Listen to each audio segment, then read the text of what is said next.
Welcome back to the channel, folks, where we dive into the wild, wonderful world of men transforming into women in all kinds of fascinating ways. If that's your vibe, don't forget to smash that subscribe button and give this video a thumbs up. Now let's jump right into today's story. Chapter 3.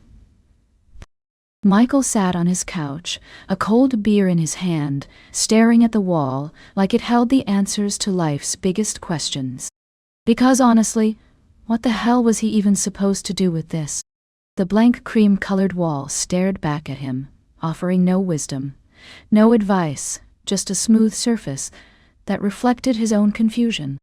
3 hours had passed since he'd left John's office, and he'd spent most of that time in a daze. His mind cycling through varying stages of disbelief, hysteria, and reluctant contemplation. "This is ridiculous," he muttered to the empty apartment. "Completely ridiculous." His cat, Edison, lazily opened one eye from his perch on the bookshelf, as if to say, "You're the one talking to yourself, buddy." "Don't judge me," Michael told the cat. "Your biggest life decision is whether to sleep on the couch or the bed." He took a long sip, letting the bitterness settle on his tongue as he replayed the conversation over and over in his head. They wanted him to become a woman. Not just any woman, Claire. A younger version of her, genetically and physically identical. He'd be carrying their child, walking around as their daughter for nearly a year. And then, what? He'd just go back to normal. "Hey, remember that time I was a woman for a year and gave birth?" "Good times," he said to his beer bottle. "How do you even put that on a resume?" "Skills. Excel proficiency. Project management. Experimental gender transformation. Childbirth." Edison meowed, apparently deciding that Michael's existential crisis warranted more attention than his nap. "I know, right," Michael agreed with the cat. "It's like a bad sci-fi movie.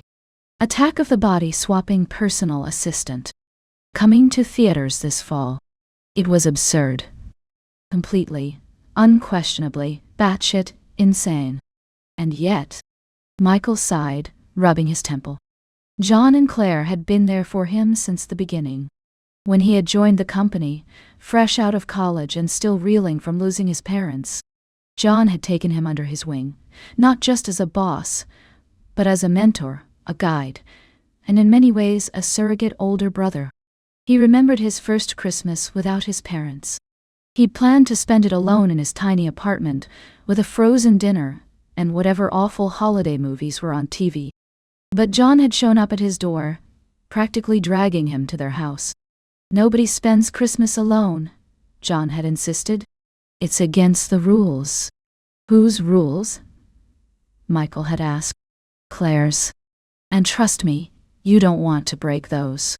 Claire had been just as present, making sure he didn't work himself to death, inviting him to family gatherings, and being the only person who could successfully bully him into eating vegetables. "It's broccoli, Michael, not poison," she'd say, piling more onto his plate whenever he had dinner at their house. "Green things won't kill you." "The jury's still out on that," he'd retort. But he'd eat it anyway, if only to see her approving smile. They had taken him in, made him part of their lives. And now they were asking him to help them start their own family. Michael took another long pull from his beer. "They want me to play host to their genetic experiment. What is this? Extreme makeover? Biological addition?" But even as he joked, he knew he was seriously considering it. The fact that he hadn't immediately laughed in their faces and walked out told him everything he needed to know about where his heart was leaning. "I'm going to regret this," he muttered, setting down his beer. "I'm going to regret this so hard." Michael sighed again and grabbed a notepad and pen. If he was seriously considering this, he needed to get his thoughts in order. Pros and cons of becoming Claire temporarily, hopefully. Pros, helping the closest thing he had to family start their family. An absolutely insane amount of money. A once-in-a-lifetime experience. Okay, that one was a stretch. Physical transformation technology was cutting edge. He wouldn't be some Frankenstein experiment. He trusted John and Claire. Cons. Would have to become a woman. Would have to give birth. Would have to pretend to be their daughter for nearly a year. Would have to deal with whatever emotions and hormones came with the change. Would probably never look at himself the same way again. Michael tapped his pen against the paper, then added, Pro. Will finally understand why Claire takes so long in the bathroom. Con. Will have to learn makeup skills overnight. Pro. Gets to experience what it's like being on the other side of John's outrageous demands. Con. Might start throwing things at John when hormones kick in. He chuckled despite himself, then grew serious again. What about dating? He suddenly wondered aloud. I can't exactly go on Tinder as actually a man temporarily transformed into my boss's wife to carry their baby. Swipe right for the weirdest story of your life. Edison jumped down from the bookshelf and padded over, leaping onto the couch and settling into Michael's lap. At least I'll have you, Michael told the cat, scratching behind his ears. Though you'll probably be confused about why your roommate suddenly has different plumbing. Michael stared at the list. The pros heavily outweighed the cons. And the biggest pro, helping John and Claire. They had given him a place in their lives. This was his chance to give something back. He pictured Claire's face, the hope and vulnerability there. John's uncharacteristic seriousness. They weren't just asking for a favor, they were placing their dreams in his hands. Or, more accurately, in his soon-to-be borrowed uterus. This is the weirdest way to show loyalty to your boss, he muttered. But there was a resolve forming in his chest. A determination that surprised even him. He exhaled, grabbed his phone, and dialed John's number. It rang twice before John picked up. Michael. John sounded cautious, like he wasn't sure if he was about to get yelled at. Michael swallowed. I'll do it. There was silence on the other end for a moment. And then he heard Claire gasp in the background. Really? John's voice cracked slightly. You're not drunk, are you? Not nearly drunk enough for this conversation, Michael replied. But yes, I'm serious. He heard the shuffling of the phone being put on speaker. Michael. Claire's voice now trembling slightly. Are you sure about this? If I'm not now, I'll have plenty of time to freak out during the procedure, he quipped, trying to mask his own nervousness with humor. We can't thank you enough, Claire said, her voice thick with emotion. Don't thank me yet, Michael warned. I might be terrible at being you. What if I can't pull off your signature eyebrow raise? A watery chuckle from Claire. We'll practice.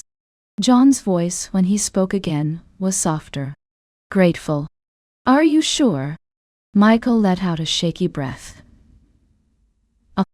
No, he admitted. But I'm doing it anyway. You know we'll take care of you, John promised. Every step of the way. You better, Michael replied.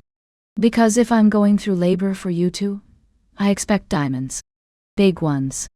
And a lifetime supply of whatever alcohol helps me forget the experience. Deal, John said, and Michael could hear the smile in his voice.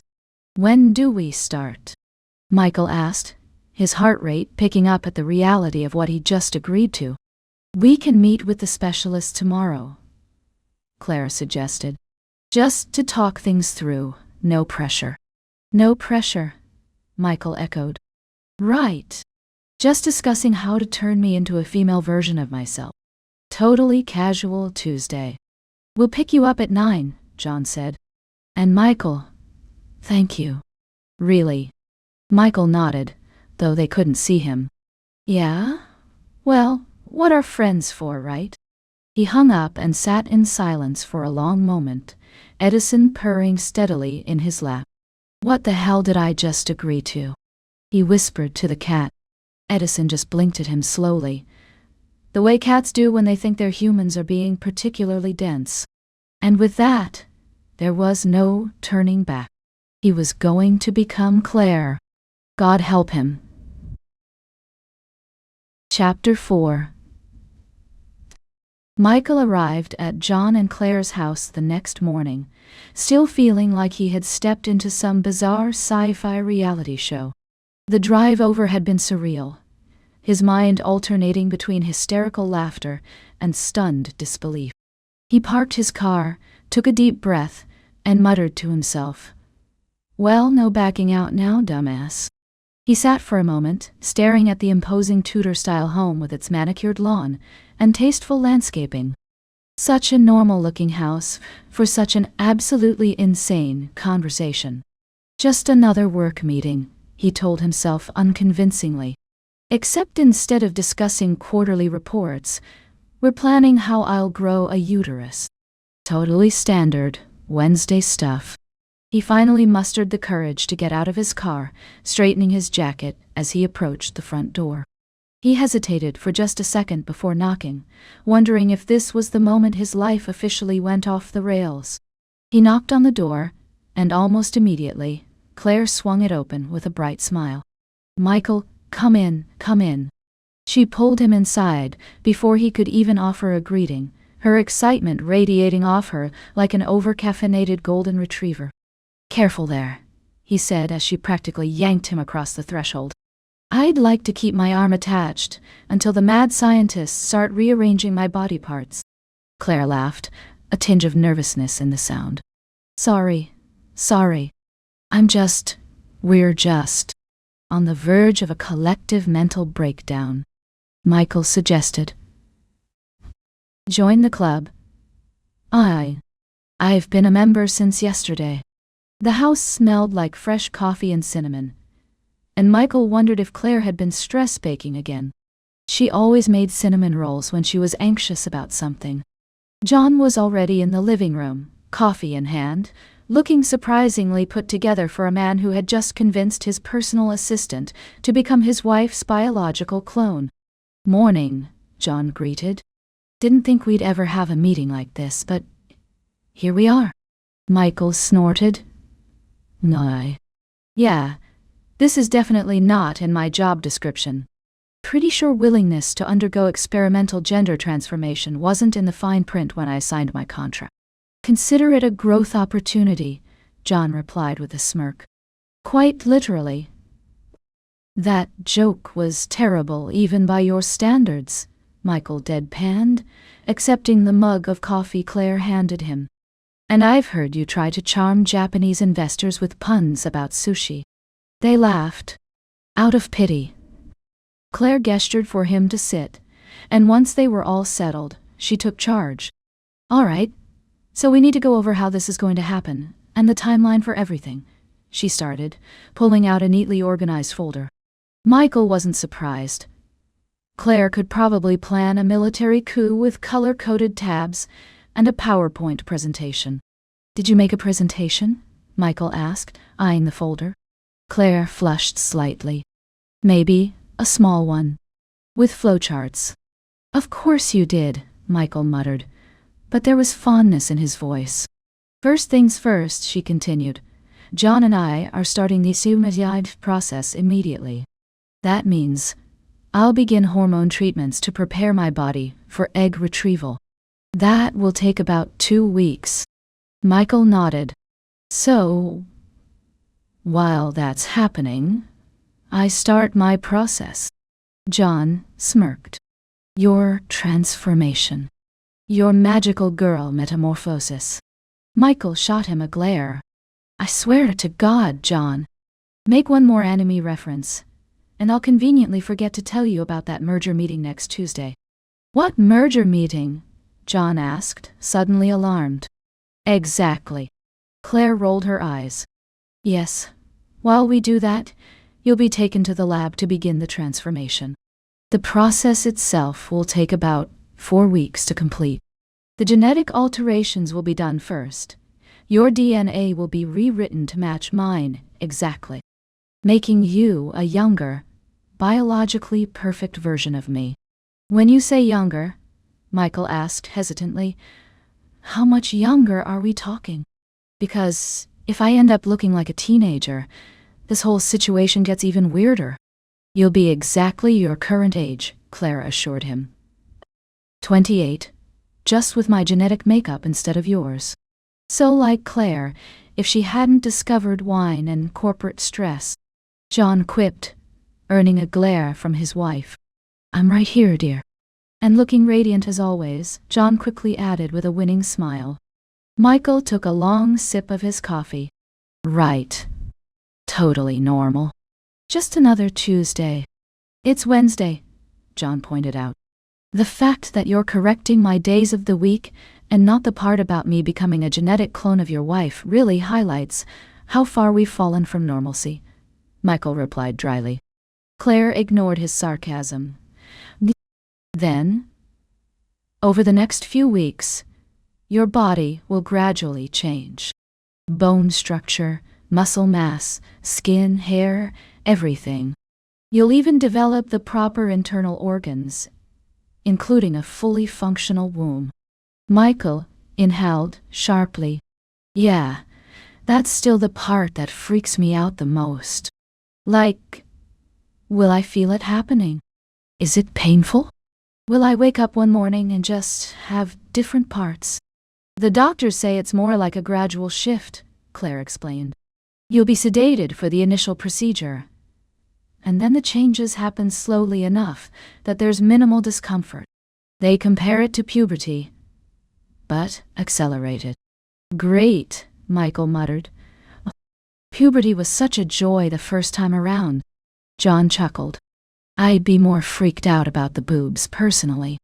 Michael shot him another glare. I wasn't thinking about that, John. But thanks for putting that image in my head. Just saying. John shrugged. Suddenly having to carry around extra weight on your chest seems challenging. Plus, how do women even sleep comfortably? Do you just squish them? Roll onto your stomach and hope for the best? John, Claire warned, though a smile tugged at her lips. What? These are legitimate questions. Michael's going to need to know these things. Michael groaned. This conversation is rapidly devolving. Claire sighed. Can we please stay on track? Track? What track? We left the track yesterday when you asked me to become your clone, Michael pointed out. We're so far off the track now, we can't even see the track from here. We're in uncharted territory. Trackless wilderness. Are you done? Claire asked, arching an eyebrow. Michael waved a hand. Fine, fine. So I'll be changing over 4 weeks. What happens in the meantime? Claire leaned forward. You'll continue working for the first week or so, until the changes become too obvious. Then we'll stage your departure. So, at what point do I start shopping for dresses? Michael asked with forced lightness. Because I've got to tell you, I have no idea what size I'll be. Do I need to study your wardrobe for reference? We've already thought of that, Claire said. I've put together a starter wardrobe for you. Basics, mostly jeans, blouses, a few dresses. How thoughtful, Michael said, slightly dazed at how prepared they were. Have you picked out my underwear too? Or is that something I get to decide for myself? Claire blushed slightly. We thought you'd want to handle that part yourself. Oh, thank God, Michael muttered. At least I retain some dignity in this process. John grinned. You'll get a sudden call about your dear grandmother, who needs immediate care, and you'll have to leave indefinitely. Michael raised a brow. I don't have a grandmother. Claire smirked. You do now. Let me guess, Michael said. She lives somewhere remote. Florida, Arizona, the mountains of Peru. Seattle, John replied. Far enough to justify your absence, close enough to be believable. Why Seattle specifically? Michael asked. John shrugged. Good coffee. Rainy weather. Perfect place for a fictional elderly relative. Michael sighed. Great. So I disappear. And then. Claire sat back. Then I take over your position as John's PA temporarily. From the outside, it'll look like I just decided to step in and help my husband while you're away. Meanwhile, you'll be finishing your transformation into my younger twin. Not twin. John corrected. Daughter. No, they didn't. Remember, you're supposed to be our long-lost child, not Claire's sister. Right? Michael nodded, feeling slightly dizzy. I'm your daughter, who used to be your male assistant, who is temporarily becoming a female version of Claire. Got it. When you say it like that, it sounds weird, John observed. Because it is weird, John, Michael exclaimed. This is objectively, undeniably, the weirdest thing anyone has ever asked me to do. Claire reached over and patted his knee. But you're doing it anyway. And we're eternally grateful. Michael rubbed his temples. Still so weird to hear out loud. John grinned. You're telling me. I'm having a hard time picturing my sarcastic, coffee-addicted assistant as a female version of my wife. Well, get used to it, Michael muttered. Because apparently, that's what's happening. You know, John mused, this does bring up some interesting questions. Like, will you still like the same foods? Will you still hate mornings as much as you do now? Will you still have that weird thing about alphabetizing the spice rack? It's not weird to want organization, John, Michael defended. And I have no idea what I'll still like or dislike. This isn't exactly covered in what to expect when you're expecting to change genders, Claire continued. Once the transformation is complete and you're fully me, but younger will go through with the embryo transfer. My fertilized egg, with John's contribution. John coughed. Sperm. You can say, sperm, Claire. She shot him a look. Will be implanted into your new womb, and from there, you'll continue life as our daughter until you give birth. And just to be clear, Michael said, I won't have any genetic connection to this baby, right? Even though I'm carrying it, it's still 100% yours, and John's. Correct, Claire nodded. The embryo will be created from my egg and John's sperm. Your body will just be the vessel. Wow, way to make me sound like a haunted container, Michael muttered. Michael Thompson, personal assistant, future female, baby vessel. Michael exhaled slowly. And during that time, what? Keep working as your assistant but as Claire Jr. John snorted. We are not calling you Claire Jr. Clarette, Mini Claire. Claire, 2, Electric, Boogaloo. Michael suggested with a smirk. We were thinking Emma. Claire interjected. If that's all right with you? Michael blinked, surprised. Emma. Claire nodded. It was my grandmother's name. I always liked it. Emma, Michael repeated, testing it out. It felt strange to consider answering to a different name, but then again, everything about this situation was strange. Claire nodded. Yes, you'll continue working as John's assistant until the pregnancy reaches the point where it's no longer viable for you to do so. Then we'll figure it out from there. So I'll still be organizing your calendar and reminding you about meetings, Michael said to John, just with a different set of chromosomes. And probably a different set of shoes, John added. Claire's shoe collection is terrifying. They're investments, Claire defended. They're weapons, John countered. Those heels could qualify as lethal in some states. Michael sat back, staring at the ceiling. Oh, whoa. Jesus. I can't believe I'm actually agreeing to this. His mind raced through all the logistics they hadn't discussed yet. What would he tell his friends? His neighbors? The barista at his favorite coffee shop, who knew his order by heart? What about his cat? Would Edison even recognize him? And clothes? He'd need an entirely new wardrobe. Would he even know how to dress himself properly as a woman? Claire reached over and squeezed his hand, her expression soft. Michael, we really appreciate this.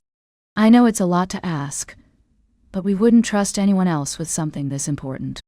Michael looked between them, his boss, his closest friend, and the woman who had been like a sister, mother, and occasional bully all rolled into one. They had always been there for him. Now, he had the chance to do the same for them. He sighed, shaking his head. All right. Let's do this. Really? Claire asked, her eyes brightening. I said I would, didn't I? Besides, it's too late to back out now. You've already made PowerPoint slides. John grinned. Buckle up, buddy. You're in for one hell of a ride. Just promise me one thing, Michael said, suddenly serious. Anything, Claire replied. Michael met her gaze. When this is all over, and I'm back to being me, we never ever mention the time I had to pee sitting down. John burst out laughing. No promises.